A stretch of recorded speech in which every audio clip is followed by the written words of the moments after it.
오늘은 재물에 대한 바른 인식이라는 주제로 나누고자 합니다. 지난번 강의 어두운 권세 정체에서 재물 부분을 좀 보강하는 내용이에요. 우리가 사는 이 세상에서 돈은 아주 중요한 유통 매개체입니다. 가치 저장의 중요한 수단이기도 하고, 또 돈은 우리 사람을 굶길 정도의 또 위력도 있어요. 그러니까 성경 안에는 돈에 관해 분명하고도 놀라운 원리들이 가득합니다. 그리스도인의 삶에 영향을 줄 정도로 돈의 위력은 커요. 그러니까 하나님도 재물을 통해 우리를 시험하세요. 왜? 돈은 인생의 주제가 되고 있기 때문에. 여러분, 중생하고 회심한 크리스찬들이 바라는 본질적인 것들은 돈으로 살 수 있는 게 아무것도 없어요. 그런데도 돈이 더 있으면 만족할 것이라고 생각하는 사람은 더 많이 벌어도 절대로 만족하지 못해요. 왜? 인간의 본성은 항상 더 나은 것, 더 많은 것을 원하기 때문에.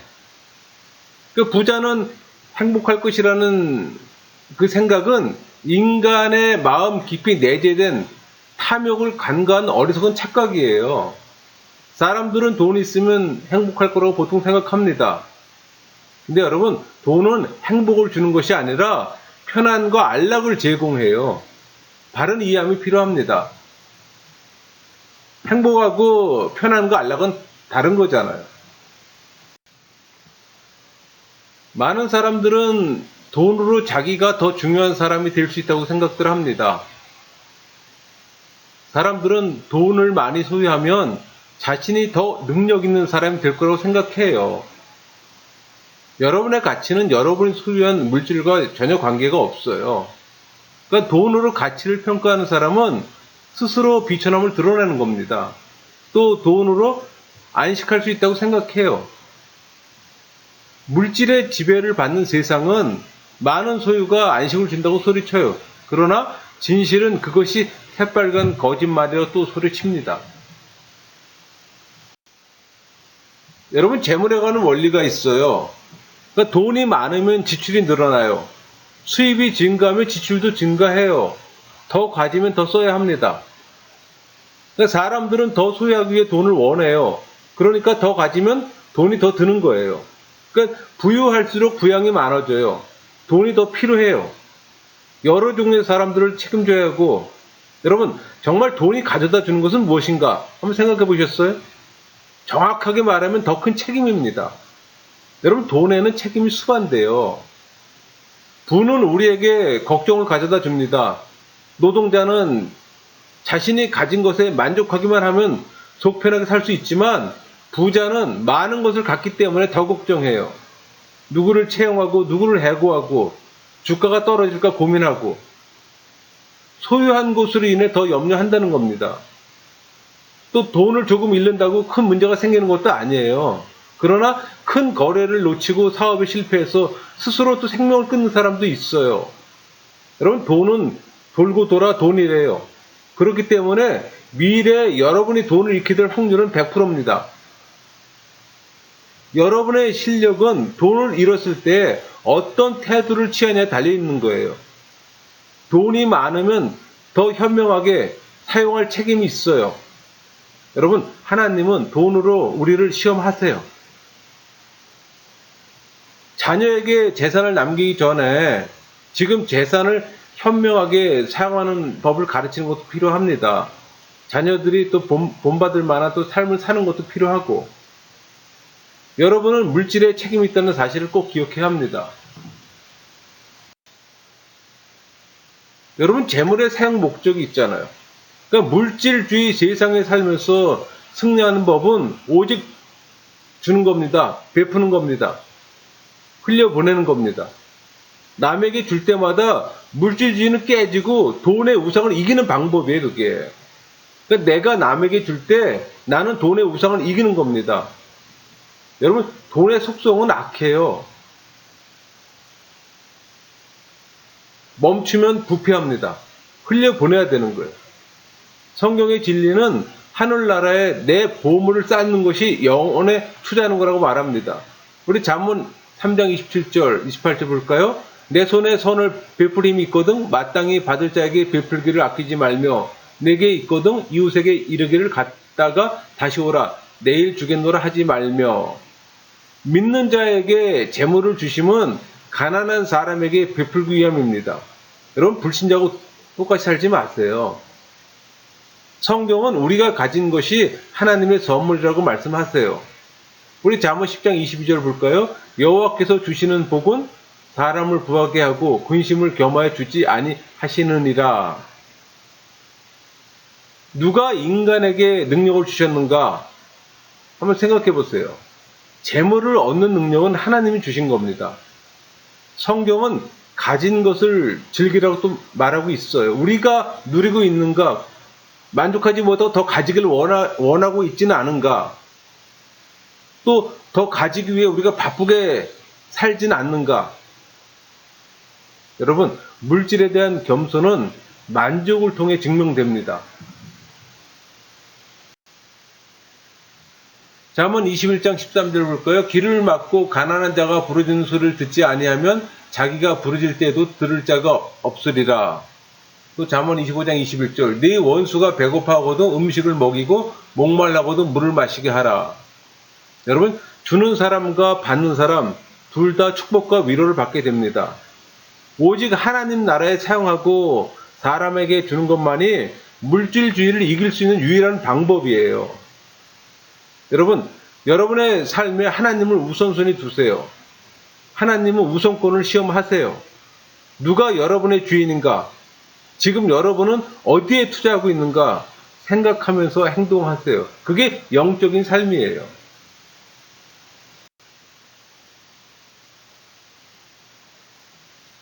경제적인 자유는 돈보다 하나님을 섬기기로 선택하는 겁니다. 그러니까 우리는 영원한 부보다 일시적인 부를 추구하는 거예요. 그러나 돈의 노예가 되지 않을 수 있는 유일한 길은 모든 물질의 주인이신 하나님을 먼저 섬기기로 선택하는 겁니다. 우리 마태복음 6장 24절 볼까요? 한 사람이 두 주인을 섬기지 못할 것이니 혹 이를 미워하고 저를 사랑하거나 혹 이를 중히 여기고 저를 경히 여김이라. 너희가 하나님과 재물을 겸하여 섬기지 못하느니라. 한 사람이 두 주인을 섬기지 못한다고 말씀하며 하나님과 재물을 겸하여 섬기지 못한다고 분명히 말씀하셨어요. 그런데 왜 많은 이들은 이 말씀을 가볍게 여기나요? 여러분, 경제적인 자유는 부에 처할 줄도 알지만 가난과 빈곤의 고통도 받을 줄 아는 실력이 있어요. 그러니까 하나님은 우리의 마음을 가꾸기 위해 부나 가난을 우리의 내면적인 성품을 발전시키는 도구로 사용하세요. 하나님의 귀한 섭리 가운데 당신의 영적 장자권을 회복하세요. 가장 중요한 겁니다. 여러분, 충동적으로 돈을 사용하면은 돈의 노예가 되기 아주 쉬워요. 그래서 소비하고 싶은 충동을 경계하는 것도 중요합니다. 훌륭한 계획은 절제하는 삶과 내적인 만족에서 나오는 결과예요. 그러니까 현명한 지출을 기획하세요. 여러분, 현숙한 여인은 지출에 대한 분명한 기준을 갖고 있습니다.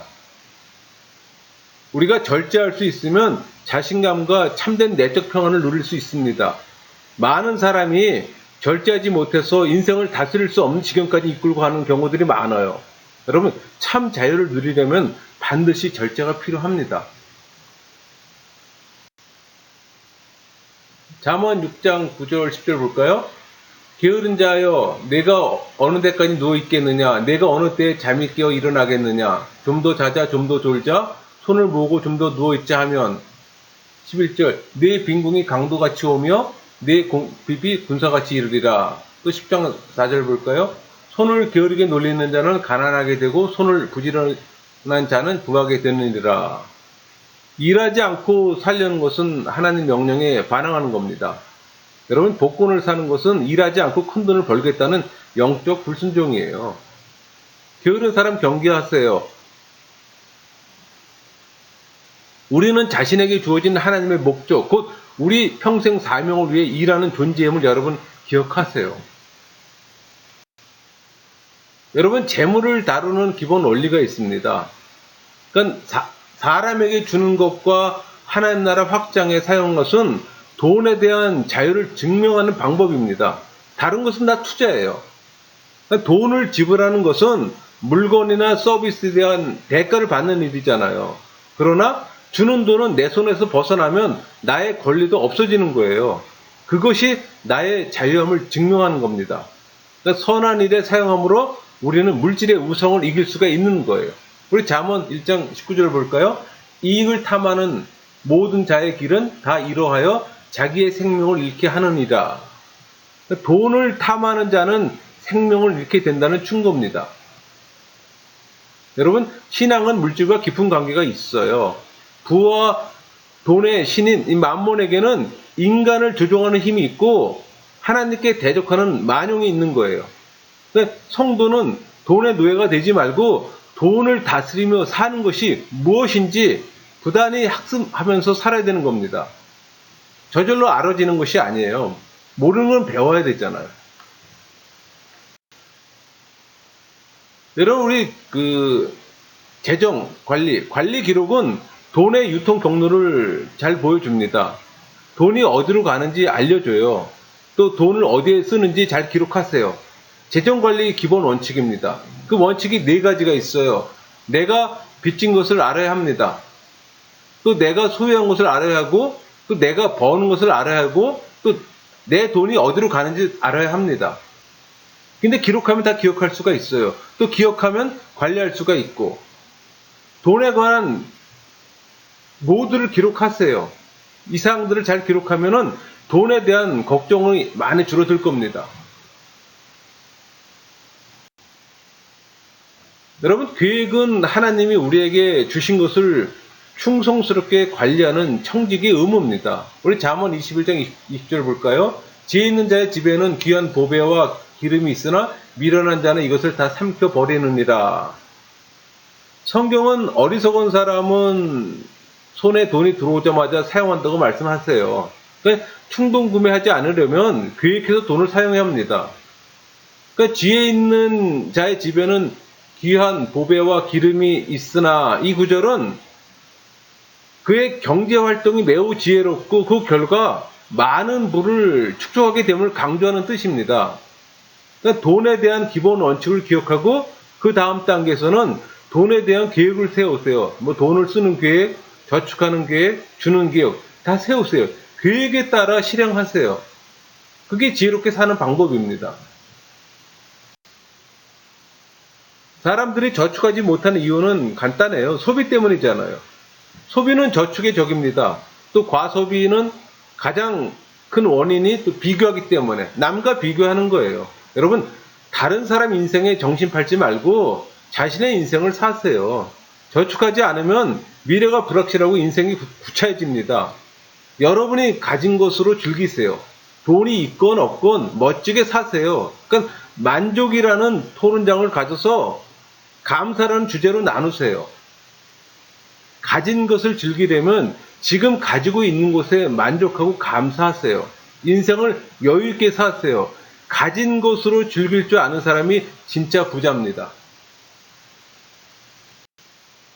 여러분, 여유가 있다면 선한 일에 재물을 사용하세요. 여유가 있다면 헌금도 많이 하세요. 여러분, 헌금과 연보로 물질의 우상을 이길 수가 있습니다. 그러나 재정이 어려움에 있는 사람은 헌금 많이 하지 마세요. 헌금 많이 하면 빈곤해져요, 여러분. 우리 빌립보 4장 12절 볼까요? 나는 비천에 처할 줄도 알고 풍부에 처할 줄도 알아 모든 일 곧 배부름과 배고픔과 풍부와 궁핍에도 처할 줄 아는 일체의 비밀을 배웠노라. 사도 바울처럼 비천과 배고픔과 궁핍에 처할 줄 알고 그것을 즐길 수 있다면 무리하게 헌금하셔도 무방합니다. 아니라면 무리하지 마세요. 형식과 체면에 매여 헌금하는 것처럼 어리석은 거 없습니다. 하나님 가난한 분 아니세요. 헌금을 빌미로 하나님과 거래하지 마세요. 하나님에게는 통하지도 않는 종교 행위입니다. 종교인들은 많은 것들을 신으로부터 받아내기 위해서 거래하잖아요. 가장 어리석은 행위지만 그들의 삶이니 뭐 제가 관여할 필요는 없고 관심도 없어요. 하지만 신앙인이 종교인을 따라가면 안 되잖아요. 여러분이 헌금 많이 하면 많이 한 만큼 하나님이 축복할까요? 하나님을 너무 모르고 무시하는 겁니다. 제발 삼위 하나님에 대한 바른 이해함 갖고 신앙생활 했으면 하는 저 개인적인 바람이에요. 여러분, 헌금과 연보는 나의 모든 것이 하나님의 것이라는 신앙 고백입니다.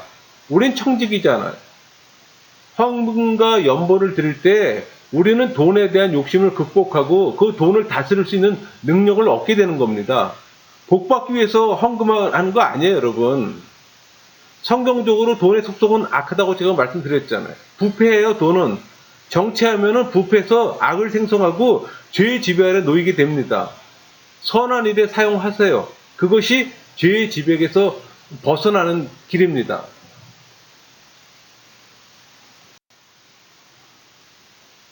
하나님은 여러분의 삶의 주관자가 되길 원하세요. 무엇보다 먼저 하나님을 기억하세요. 당신의 재능, 명성, 재물 어디로 흘러가고 있는가? 하나님은 돈으로 여러분을 시험하세요. 제가 몇 번 말했습니다. 돈에 대한 진정으로 자유할 수 있는 여러분이 되셔야 합니다. 기록하고 계획에 따라 돈을 사용하고 또 미래를 위해 저금하고 또 지금 가진 것으로 즐기세요. 어려운 일 아니잖아요. 꼭 많아야 즐깁니까? 그렇지 않잖아요. 가진 것으로 즐기는 것도 지혜로운 겁니다. 그러니까 경제적인 압박을 크게 받는 사람은 그 아픔이 사명이 되는 원리가 있어요, 여러분. 많은 분들이 물질 시험을 통과하면서 물질에 대해 깊이 생각하게 되고 또 그 문제 학습하면서 그 안에 감추인 하나님의 뜻을 물어요. 그리고 그 아픔이 사명이 됩니다. 여러분, 경제적인 압박에 대한 하나님의 뜻과 깨달음을 모든 그리스도인이 경험하는 것도 필요합니다.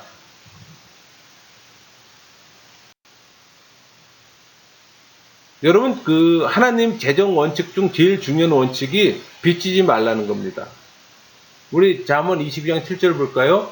부자는 가난한 자를 주관하고 빚진 자는 체주의 종이 되느니라. 빚진 사람은 종이 되는 것을 실감합니다. 빚으로 인한 노예의식으로 세상은 자꾸 만몬의 숭배자로 전락하고 있어요. 빚 문제가 현대인에게 얼마나 심각한 문제를 주는가 여러분 주변에 쉽게 볼 수 있는 겁니다.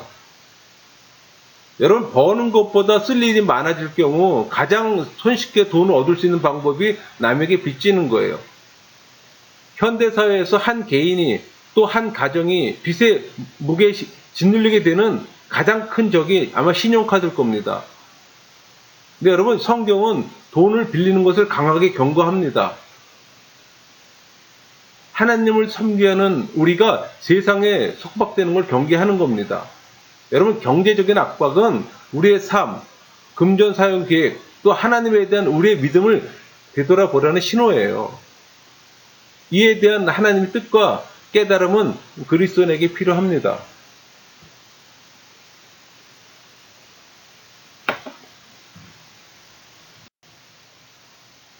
여러분, 보통은 돈을 빌리면 일단은 도움이 될 거라고 생각하잖아요. 그러나 크든 적든 빚은 재앙을 불러옵니다. 소비는 절제와 함께 가야 하는 거예요. 자신의 돈이 어디로 흘러가는지 정확하게 기록하세요. 그게 재정관리의 지혜입니다. 돈을 빌리는 것은 재정적으로 가장 중요한 시간에 하나님을 신뢰하지 않는다는 말과 동일합니다. 여러분, 경제적인 어려움을 겪을 때 하나님을 의지하는 순간에 빚에 의지하는 거예요, 여러분. 그때부터 하나님은 말로 할 수 없는 침체감을 허락하는 겁니다.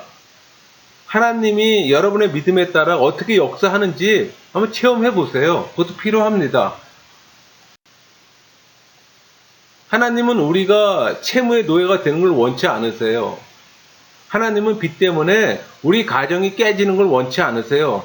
자녀가 제대로 양육받지 못함을 원치 않으세요. 아름다운 우정이 파괴되는 걸 원치 않으세요. 인간은 빚에 억눌리면 인생을 향한 하나님의 부르심과 사명에 집중하기보다는 빚을 갚기 위해 자기 영혼을 팔게 됩니다. 하나님은 우리가 빚 문제를 해결하는 방법을 깨닫길 원하세요. 여러분, 문제가 있으면 해답도 반드시 있습니다. 경제적 문제를 해결하기 위한 강렬한 소원을 여러분 품으세요. 문제는 해결하기로 결심한 그 순간부터 해결되기 시작하는 거예요. 여러분, 그리스도의 삶 속에 어려움은 하나님을 잘 믿음에도 불구하고 어려움을 당하는 경우가 있잖아요. 반면 하나님을 우선순위에 두지 않아서 어려움을 당하는 경우도 있어요. 잘못이 있으면 눈물로 회개하세요. 하나님은 세상과 물질의 주인이시잖아요. 하나님이 허락하시면 물질은 찾아옵니다.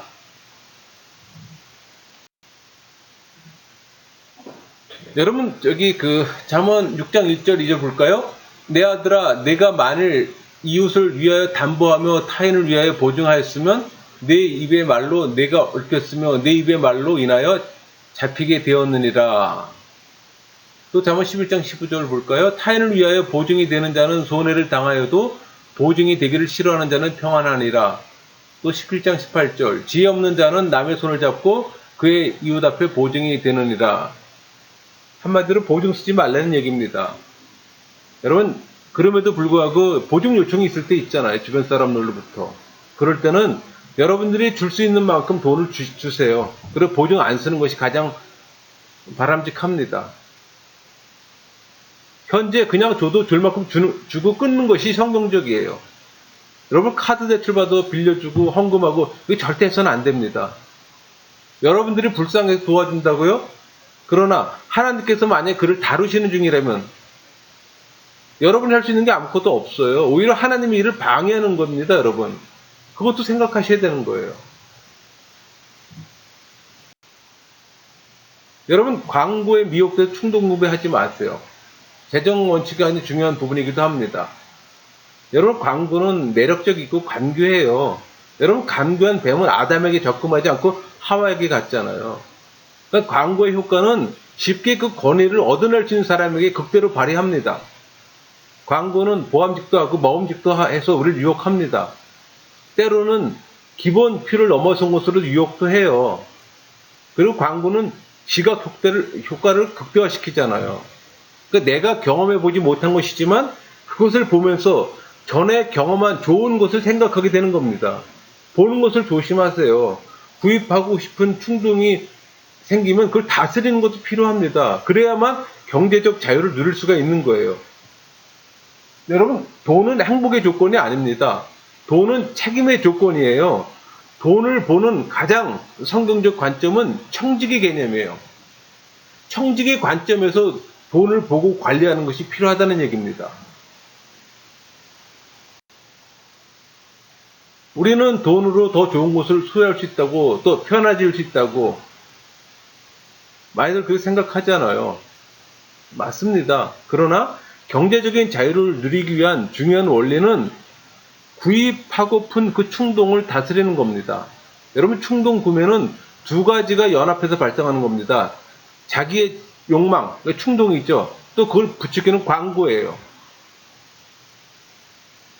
그러니까 인간은 혼자 살지 않고 함께 사는 존재잖아요.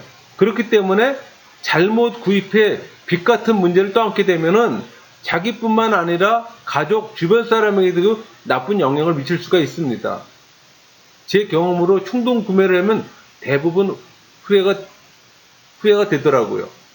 그러니까 물건은 필요와 계획에 따라 사야 합니다. 하와는 자신이 기대한 것을 얻지 못했을 뿐만 아니라 오히려 가지고 있는 것마저 다 상실했잖아요. 그게 성경이 주는 깨달음이에요. 실수하면 비난을 감수해야 합니다. 그런데 사람은 실수를 하면은 본능적으로 자신을 변명하고 남을 비난해요. 그 비난은 분노와 쓴마음을 낳고 또 잘못된 결정은 또 새로운 제안을 가져옵니다. 빌린 돈을 갚기 위해 또 다른 곳에서 돈을 빌리고 또 다른 곳을 찾아다니면서 힘든 기록을 남깁니다.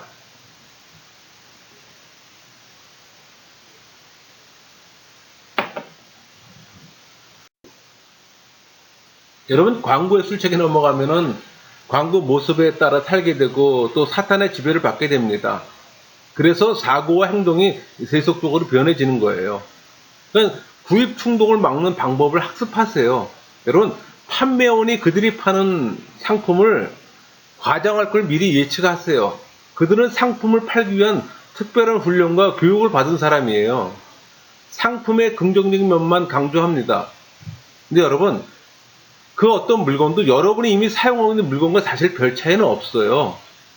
그러니까 이미 갖고 있는 물건이 있다면 그 물건 잘 활용해 쓰는 것도 방법입니다. 여러분, 작은 물질에 성실한 것은 훌륭한 재정관리의 비결입니다.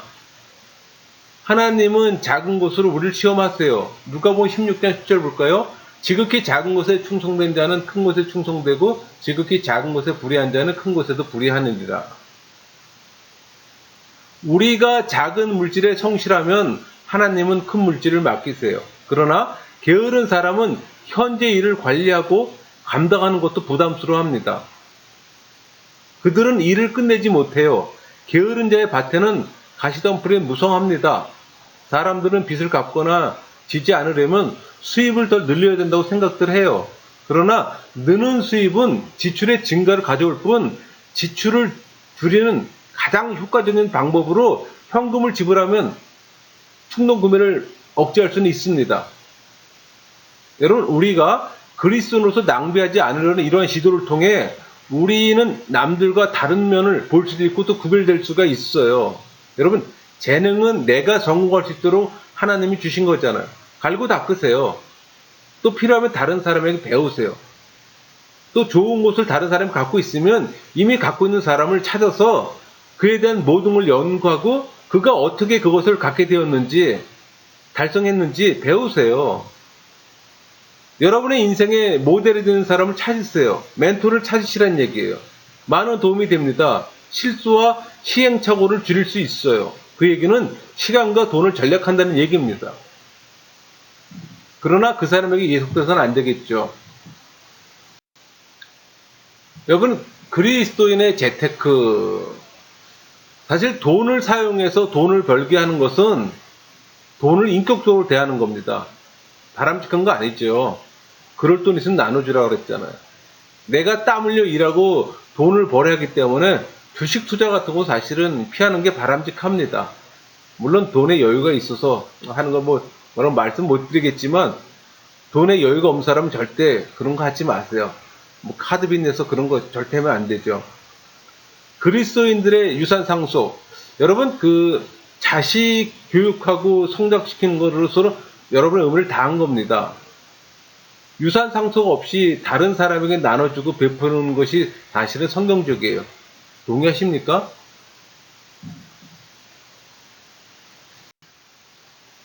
잠언서는 인내를 계속 강조합니다.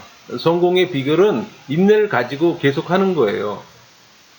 그러니까 성공한 사람들은 안 되는 것을 알고 나서 또 다른 방법으로 노력하고 또 새로운 시도를 통해 노력한 자들이에요. 그러니까 포기하지 않고 계속하기 위해서는 먼저 자신의 동기를 살펴야 합니다. 게으른 사람은 원하기만 할 뿐 행하지 않아요. 그러니까 게으른 사람은 때를 기다린다고 말하며 쉬운 것을 선택합니다. 게으른 사람은 또 시작한 일을 끝내지 못해요. 돈을 버는 것이나 성공보다 마찬가지더라고요. 게으른 사람은 비생산적일 뿐 아니라 일터에 없는 것만 또 사실 못합니다. 그러니까 열심히 일하고 최선을 다하는 사람에게 기회가 찾아온다는 겁니다. 사실 쉬운 것 같지만은 우리 주변에 게으른 사람 많이 있어요.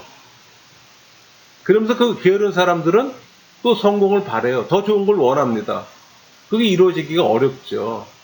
성공한 사람 그냥 성공을 이룬 게 아니잖아요. 엄청난 시간, 노력을 투자해서 얻은 결과물들이잖아요. 근데 그것을 그냥 쉽게 얻을 거로 착각들 합니다. 큰 착각이죠, 그거는. 여러분, 목수들이 자주 하는 말이 있어요. 2번 재고 자르라, 이런 말이 있어요. 그러니까 준비의 중요성을 강조하는 말입니다. 그러니까 지혜롭게 재정 계획을 세우고 또 계획하고 준비하세요. 그러면 잘할 수 있습니다. 우리가 계획하지 않고 그냥 즉흥적으로 하기 때문에 문제를 야기하고 실수를 유발시키는 거지, 충분한 계획을 세우고 심사숙고하는 사람에게는 실수가 적잖아요. 그러니까 우리가 물질을 다스리는 일에 충실하지 않으면 하나님은 영적인 분야를 다스리는 일도 맡기지 않습니다. 여러분, 진정한 부유함은 하나님이 인정해 가능합니다. 성경은 우리가 일하기 위해 창조됐다고 말씀하셨어요. 하나님은 아담이 타락하기 전에 그분의 모든 창조물을 다스리는 일을 아담에게 맡기셨잖아요. 하나님은 우리에게 재물 자체를 주지 않으셨어요. 재물을 얻을 능력을 주셨습니다. 그렇기 때문에 우리는 부지런히 공부하고 일하고 노력해야 하는 겁니다. 여러분, 하나님과 하나님의 사람들을 신뢰하세요. 그것도 중요합니다. 우리 열왕기하 4장 1절 볼까요? 선지자의 제자들이 아내 중에 한 사람이 한 여인이 엘리사에게 부르짖어 이르되 당신의 종 나의 남편이 이미 죽었는데 당신의 종이 여호와를 경외한 줄을 당신이 아시는 바니이다. 이제 빚준 사람이 와서 나의 두 아이를 데려가 그의 종을 삼고자 하나이다 하니 어느 날 생도의 아내가 엘리사를 찾아온 거예요. 그러니까 하나님은 엘리사를 통해 과부의 또 믿음에 응답하셨어요. 그리고 중요한 경제생활의 원리를 지시하셨습니다.